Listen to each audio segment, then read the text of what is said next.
মাহমুদ গনি রহমাতুল্লাহ আলাইহি গ্রেফতার করেছিল কাদেরকে?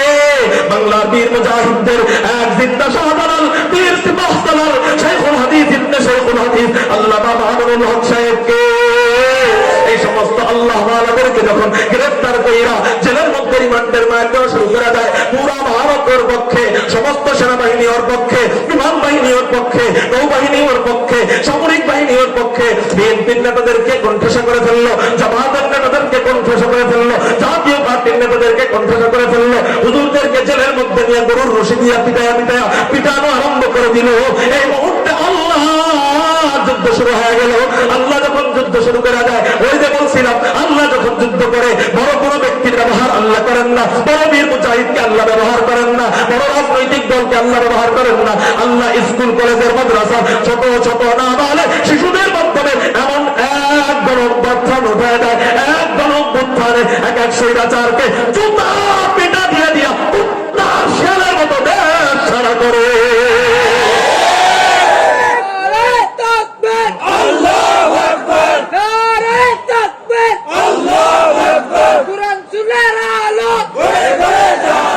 এগুলা কেন কেন কেন?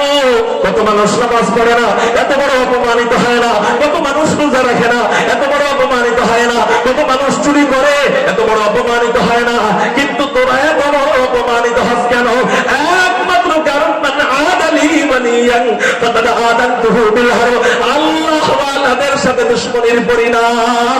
এই জন্য এত বড় অপমান আল্লাহ তাদেরকে করে। তোরা বাপকে বানাইতে চাইছ জাতির পিতা, জনগণ বানায় দিছে জুতার পিতা। আমি আর একটু বাড়ায় বলবো, জনগণ শুধু জুতার পিতা বানাইছে, আর পিচ্ছি পোলাপান বানায় দিছে মুতের পিতা। পোলাপান যেখানে মূর্তি পায়, ওই শেখ মুজিব লানাতুল্লাহর মূর্তি যেখানে পায় ওখানে ল্যাংটায় পেশাব করে। যেখানে আপনার ওই হাসিনা স্বৈরাচারের ছবি পায় ওখানে ল্যাংটায় পেশাব করে।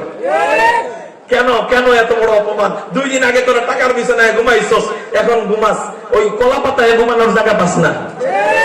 সারা জীবন নৌকা নৌকা বলতে বলতে মুখ দিয়ে ঘুমের ভিতরে নাক ডাকার ভিতরে নৌকা বাইরে হতো, অথচ সেই নৌকা দরবেশ সালমান এফ রহমানকে মুক্তি দিতে পারলো না, নৌকার মধ্যেই ধরা খাইছে।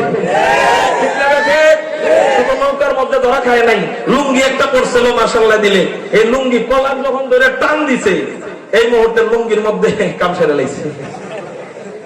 এত বড় অপমান তোদের জন্য আল্লাহ এক আদাবিগত টয়লেট করার জায়গাটাও রাখে নাই, জিল্লতের সাথে রাখছে, লুঙ্গির মধ্যে টয়লেট করে দেয়। এত বড় অপমান কেন? আর কিচ্ছু না, একমাত্র কারণ উলামায়ে কেরামদের সাথে দুশমনি করার পরিণাম, আল্লাহ ওয়ালাদের সাথে দুশমনি করার পরিণাম। কারণ নবী জি বলেন, কোন আলেমান, তুমি যদি জান্নাতে হইতে চাও তাহলে আলেম হও। যদি আলেম হইতে না পারো, আও মুতাআল্লিমান, আলেমের ছাত্র হও। যদি ছাত্র হইতে না পারো, আও মুস্তাঈনান, আলেমদেরকে সাহায্য করো। যদি সাহায্য করতে না পারো, আও মুহিব্বান, আলেমদেরকে মুহাব্বত করো। যদি মুহাব্বতও করতে না পারো, শোনো শোনো, ওয়ালা তাকুন খালিসান ওয়া তাহলিক, 5 নাম্বার হয় না, মানে মুহাব্বতের বিপরীত হলো উলামা বিদ্বেষী, আলেম বিদ্বেষী হয় না, তাহলিক, আল্লাহ তোমাকে ধ্বংস করে দিবে। ধ্বংস করবে কে? আল্লাহ। কাদেরকে? প্রশ্ন, ধ্বংস করবে কে? আল্লাহ। কাদেরকে আল্লাহ ধ্বংস করবে? আলেমদেরকে না? কাদেরকে ধ্বংস করবে? আলেম বিদ্বেষীদেরকে। ঘুষের সাথে জোশের সাথে ঘুষ রাখতে হয়। কাদেরকে বলেন? আলেম বিদ্বেষীদেরকে ধ্বংস করবে। ধ্বংস করবে কে? আল্লাহ। এটা সবার বলা দরকার, ধ্বংস করবে কে? আল্লাহ। কাদেরকে ধ্বংস করবে? বলছেন কে? আল্লাহ। বলেন বলছেন কে? আলেমদের সাথে দুশমনি করলে, এদের বিরোধিতায় লাগলে, এদের সাথে বিদ্বেষ রাখলে ধ্বংস করবেন আল্লাহ, বলছেন নবীজি। ধ্বংস করবেন আওয়ামী লীগ, ধ্বংস করবে বিএনপি, ধ্বংস করবে হুজুররা, এটা বলে নাই। ধ্বংস করবেন ডাইরেক্ট আল্লাহ, বলছেন নবীজি। এই ধ্বংসের সময় যখন এসে যায়, পিপিলিকার পাখা গজায় মরিবার তরে। ধ্বংসের সময় যখন হাসিনা চলে এসেছিল, বেশি উড়া শুরু করে দিছিল। বেশি উড়াটাই ওর ধ্বংসের কারণ হয়ে গিয়েছে। আল্লাহ টাস করে ধ্বংস করে দিছে। খেয়াল করেন, এবার ধ্বংসের আলেমদের সাথে দুশমনি করলে ধ্বংস করবে কে? অতএব এটা 2 দিন আগে অথবা 2 দিন পরে। আল্লাহ আওয়ামী লীগকে ধ্বংস করছে 2 দিন আগে, এবার বাকি রয়েছে তাঁতিরা। বাকি রয়েছে কারা? খেয়াল করেন বাকি হয়েছে কারা? এরা কিন্তু আওয়ামী লীগের ফুটা বাচ্চা। খেয়াল করেন এই জাতির যে কয়টা লিডার আর নেতা আছে সবগুলা আওয়ামী লীগ। ওই এরতাজা নাকি উসামা আরো কি কি আছে এগুলা সব আওয়ামী লীগের সাথে পোস্টারের এগো ছবি আছে সুন্দর সুন্দর। আবার অনেকে নাকি রোমিও ধরা খাইছে শুনছি। আল্লাহ হেফাজত করুক বলি আমি। মুহতারাম হাজিরিন, তো বলতেছিলাম আল্লাহ মূলটারে ধ্বংস করে দিছে, এবার অন্য নামে একটা বাকি ছিল। কারণ আল্লাহ ভালোটারে একটু সুযোগ দেয়। ভালোটারে কি দেয়?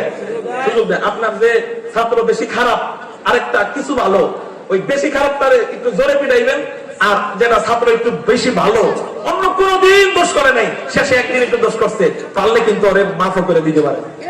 আজকের মতো সুযোগ দিলাম, দেখি ভালো হসনি। কিন্তু যখন দেখবেন না ওইটাও তো চোরে গলকে থেকে থেকে চোর হয়ে গেছে, তখন ওইটারে ক্যাপ করে ধরে ফেলবেন। উস্তাদদের নিয়ম কিন্তু এটাই। আল্লাহর নিজামটা অনেকটা মনে হয় এমনই। আল্লাহ স্বৈরাচারকে মূল জায়গা থেকে উঠাই দিছে। এবার যারা আগে ভালোই ছিল, স্বৈরাচারের সংস্পর্শে থাকতে থাকতে খারাপ হয়ে গেছে, আল্লাহ এগুলো একটু সুযোগ দিছিল।